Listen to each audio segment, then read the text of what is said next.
Well, here we are. You get me in my car again. Well, the day got away from me and I didn't get a chance to make this video yet. Week 136 is where we're at, and things are about where we expected them to be right now. There is literally no reason for you to be on the market right now unless you absolutely have to be. Just like what we were talking about when COVID was still taking hold of us and our world, we were talking about holding and holding and holding and doing whatever you could to ignore the noise and hold that property that you were going to ride into the sunset. And if you listened at that time and didn't panic sell, then you are in a much better position today than we were at the very beginning of COVID. Even despite this downturn that we're experiencing, we are up from those times. Unfortunately, not the same story for folks that bought this past winter. You are most likely sitting in an asset that is worth a little bit less today than it was in the winter time. But I'm not going to beat that dead horse any longer because we all know that that is the case. Where we're at right now, some properties, some neighborhoods, we're down about 9 to 12% in overall value. Some more, some less, which is again why it makes a ton of sense for people to be considering upsizing right now. So those are really the only folks that should be on the market right now. Those that want to take advantage of where the market is today to be able to upsize. Again, 3 weeks in a row I've been talking about the same thing. So you can go back and watch last week's video or the ones before to talk about why I think upsizing in this market makes sense. 6-figure savings at the end of the day. It's a no-brainer if you're an upsizer. But the main story right now is a lot of people are talking about supply being low, low, low. And in any other world, we would be, holy crap, this Bentley almost just hit me.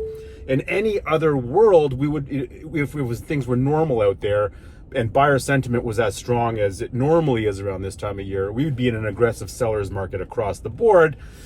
That is not necessarily true anymore because supply has been piling on in some neighborhoods, stealthily, I might add. But there are 3 communities that are performing amazingly right now versus the general market overall.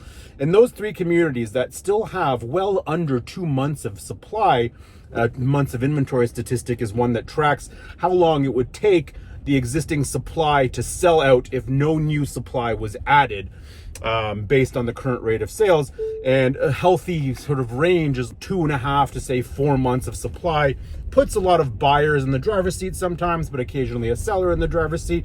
It's what you would consider a relatively balanced market. However, right now our market is far from balanced, even though the majority of our communities fall within that 2 to 4 month of supply range. Why? Because buyers aren't there. Our sales levels right now are basically at the level they usually are in the last week of August, like the slowest time, or like during that week of Christmas where you have no sales. That's where we are now, and that's where we have been for months, where sales are down up to 70% in some property types and in some areas. It's a very interesting time out there. But what I was saying is a lot of these months of inventory statistics use the past 12 months of sales data to determine how long it would take to absorb all of these properties today. But when you look at the past 12 months of sales, you have a lot of big sales months that are more in line with how they would normally be right now. You're averaging in those 12 months, dividing it into the current supply and coming up with a months of inventory number. But that number could be skewed a little based on the decreased amount of sales we've had for the past number of months. If we remove the highs of the earlier half of the year, then I suspect our months of inventory numbers to skyrocket as we head into January and February to reflect where the market is truly. But those 3 neighborhoods that I was talking about before that have gone against the grain and pulled back supply or not added enough and are still within that low 1.5 months of supply range are Leaside, Young and Eglinton, and the Davisville community. That whole area as a whole, that as one big community. The second one is Birch Cliff, the Lawrence Park of the East, if you will. Birch Cliff is also extremely low in supply right now. And finally, the entire Kingston Rd corridor from the east end of the beaches, like the Birch Cliff, Cliffside, Cliff Crest areas, all the way up to Highland Creek. and Highland Creek is the community just before the Rouge, where we basically turn into Pickering. That entire stretch, all the communities along Kingston Road, is one of the most undersupplied in the entire city of Toronto. And if you've been following me in this Real Estate Raccoons blog for the past 136 weeks in a row, you would know that that's one of the areas that we've been heavily focused on driving our investor clients, specifically because we see a ton of value being created there over the next couple of years. A lot of our buyers are going to be able to take advantage of that. I moved there myself into the West Hill area, just around the Highland Creek, Rouge area myself, because I see so much future potential there. Anyways, those three communities are not performing at they are performing at a much higher level than some of the other more sort of populated communities that have a lot more supply at the moment. So the rental market is still doing a lot of great things for landlords anyway. Tenants are still having a hard time locking down properties. There's a lot of competition for the majority of quality rentals that are out there. Our team has done a great job representing our landlord and tenant clients this year. We managed to secure about a dozen or so leases per month, some cases more. But I'm really proud of our team for being able to navigate that on behalf of our tenants, but also on behalf of our landlords to make sure we get quality, good paying, long-term-ish tenants in these places. The rental market is still very aggressive for tenants. You got to come prepared with all your documentation. If you need more help with that sort of thing, reach out. We'll put one of our dedicated leasing agents on the job for you. And pre-construction condos are surprisingly still selling, considering the delta between the resale price per square foot on condos, the resale price per square foot, and the pre-construction price per square foot. Units are selling at 8 Elm as an example for $1,880 a foot. That condo Forma, it's called Forma on King Street, that launched a couple of months ago, was selling at some units at over $2,000 a foot. There's a tremendous amount of activity in those projects. Viewpoint in Pickering just launched their second building, and there are a number of agents we know who are selling that project that are actually actively looking for units right now for their buyers. There's a ton of appetite for these projects. And why would you buy pre-construction right now? I'll tell you why I would buy pre-construction right now. I'd buy it because of the amazing deposit structure some of these places have, like Viewpoint, for example. Let's roll back. When the pandemic began, basically all pre-construction launches halted. The first one to come back and test the waters was 28 Eastern. That project by Altera at 28 Eastern, just north of the Canary District between Corktown and Canary, just west of Sumac, off of Eastern, and before it turns into Front. Now, nobody was sure because the condo market hadn't recovered at that time yet. It was still pretty down in the dumps. This developer developers, if they want to get their price per square foot that they want, they're a one-trick pony at this point. Developers are just going to have to sell it with a super extended deposit structure. Because if you give me the opportunity to lock down a unit right now and only put down 5% within the first year, I'll take that 100% of the time. And Viewpoint in Pickering is doing just that. You've got a 5% deposit due over 2 increments, which is nothing in the grand scheme of things, due over 90 days. And that's it for the first year. You don't have a further deposit until after 365 days. And it's still scaled in after that. I will take a pre-construction purchase at a premium over resale today for 2 reasons. Number one, to take advantage of that amazing deposit structure that most developers are offering today.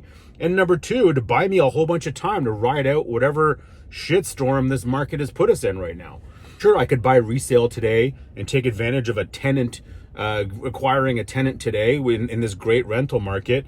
But then I'd have to deal with coming up with the 6 figures required to purchase this property right now, qualify for a mortgage, etc. But not everybody's in a position to qualify for a mortgage today.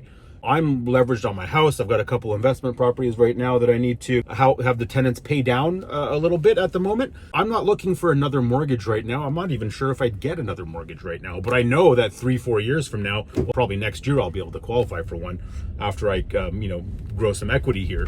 But the real problem there is that once you get too many investment properties, then banks don't love to lend on multiple properties and have you leveraged this much. So it just allows you some time to free up some equity, free up some capital, let the market do its thing, And then 3-4 years down the road, you can close on a property and bada bing, you've slowly added another unit to your portfolio.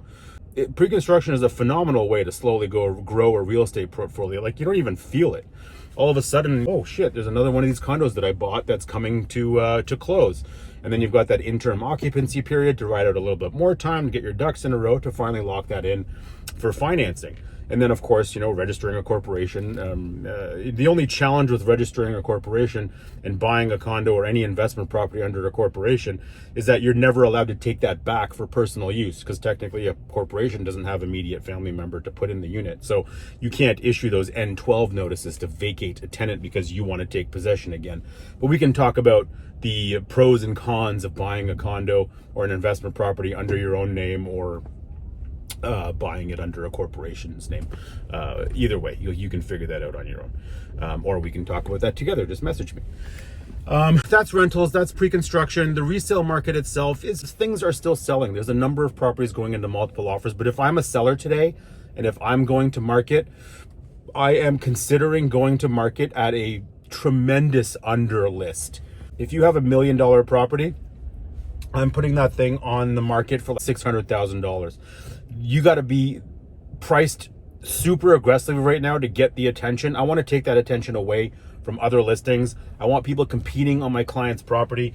Once I have those competing buyers, then I can leverage. I've created some leverage that I can use to help drive that price up to where my seller needs it to be, where we believe market value is. Right now, sellers do not have any leverage in this market. Us as listing agents have to find ways to create leverage, and we can do that in this scenario. We can do that in this scenario by underlisting a property. And unfortunately, you're going to say, oh, Ara, that's such a waste of time for a lot of people. But listen, if you are an agent representing a buyer, or let's say other way around, if you're a buyer represented by an agent that tells you that let's give it a try and let's offer $700,000 on this $1 million property just to see what happens, that's not my problem if you're led by an uneducated realtor who is giving you this false hope. But we kind of do rely on those people to bring our prices up to where they need to be sometimes, to help us create that leverage. There's a little sneak peek into how things are done in the background, but don't blame me, blame those uneducated buyer agents who are trying to work all over the city. This is why specialization matters. This is why you need to understand your market. You need to understand your street. You need to understand the neighborhood. You can do a lot of neighborhood research this day and age online without that local knowledge, but the learning curve is steep. I'm definitely trusting that local pro still over somebody who's trying to be everything to everyone. And like my coach always says, shout out to Jess Lenavelle from the Listings Lab over here. She'll always tell you, if you're speaking to everybody, you're speaking to nobody. And that is me in a nutshell. I grew my business by focusing very specifically on the neighborhoods that I live, work, and play in, and surrounding myself with people that live, work, and play and love the same things that I do. That niching down really helped me be successful in this business. If you're an agent that's watching this and you're somebody that's got that, I'm always open for your referrals, buy, sell, invest, basically opening yourself up to everybody. Nobody's listening to that. Nobody cares. You need some sort of focus, some sort of specialization to really lead your clients down the right path right now, because that is more important than ever. Anyway, in terms of supply, I told you we've got the majority of communities adding on supply right now, with the exception of a few, like the Leaside, Davisville, Yonge and Eglinton area, Birch Cliff, and of course the Kingston Rd corridor are all areas that I'm looking at right now. If I'm a buyer, I'm picking up whatever assignment I can buy right now. Listen, assignments right now are a super tough sell, even at the original purchase price. We're having a hard time selling stuff at the original purchase price from 2018. That does not mean that the value is not there, but then when there's so many resale options, some people are choosing the resale option over something that is pre-construction right now. That makes a lot of sense. The assignments that are actively selling right now are those that are dropping their pants on price. As an example, let's say I had an $800,000 condo that I purchased pre-construction. So it's like a year or two away from being completed. I purchased that for $800,000. Nobody's buying that for $800,000 right now. What they are buying it for is maybe $750,000. But if I bought a condo for $800,000, I've got $160,000 in deposits into the developer, right? when you go around and you sell that $800,000 contract for $700,000, the buyer of that assignment is writing a check to the assignor, the original buyer, for 60 grand, and basically getting access to that $100,000 extra of addition of deposit money that's been there. That's how those discounts are working right now. You're basically getting free money, and those are basically bets on the market down the road. And honestly, if you are somebody who still believes that Toronto was in this deep, dark state for a decade, you would be wrong. And you'll tell me, Ara, but the previous recession took 10 to 13 years to recover from. 2022 is different. This situation is different. Things move a lot faster right now. So recessions will cycle through this recession that we are in, and make no mistake, we are in one, whether you're feeling the effects of it yet or not. We have to watch the unemployment numbers to see where that is. And remember, not all unemployment is created equal. As we learned in the beginning of COVID, everybody's unemployment is up, the economy is going to shit, sell. But when you really look down deeper, you'll know that unemployment was up in the service industry, those lower paying jobs that aren't the typical buyers and sellers. It's very easy to see.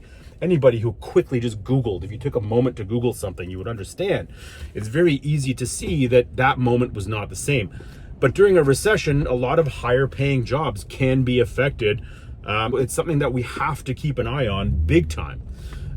Because if we start seeing major job losses in those like C-suite employees, or like high level executives that are the typical home buyers and sellers, people that are mid six-figure household income type people start losing their jobs, then we're going to have a problem with unemployment. Then we're going to have a problem with the real estate market even more during this recession. But so far, a lot of the firms that we've spoken to, we represent a lot of clients that work for major corporations. They all seem fairly comfortable in their jobs right now, and that's a great sign. Well, hopefully down the road that strength remains in the job market. So far, we're hiring as a team. I know that a lot of people are in hiring mode, but let's see what happens when people stop spending money over the next year, because that's going to happen, and that's going to trickle down into every industry. A lot of real estate teams and brokers are down at least 40% this year, and we're down this year as well, but hopefully we're in a position where we can come out on top at the end of the year, and I know that we will. But anyways, it's really important to kind of look a little bit deeper into the future and see that there is a recession coming. The recession is here. There might be some more downward pressure on prices. Does it make sense to wait? Sometimes it does, sometimes it doesn't. It's very situational. We can talk about those things together when you are ready. But went a little bit longer. That's what happens when I'm stuck in traffic. I get to talk forever. But if there's anything else you guys need some information on, give me a shout. Very delicate market out there right now. Sellers, very, very delicate situation for seller. You've got to be in the hands of a pro that knows what's up. Real Estate Raccoons, subscribe, share with all your friends. Love you. Hopefully I'll be back in the studio next week and not in my car. Fingers crossed, right? Peace out.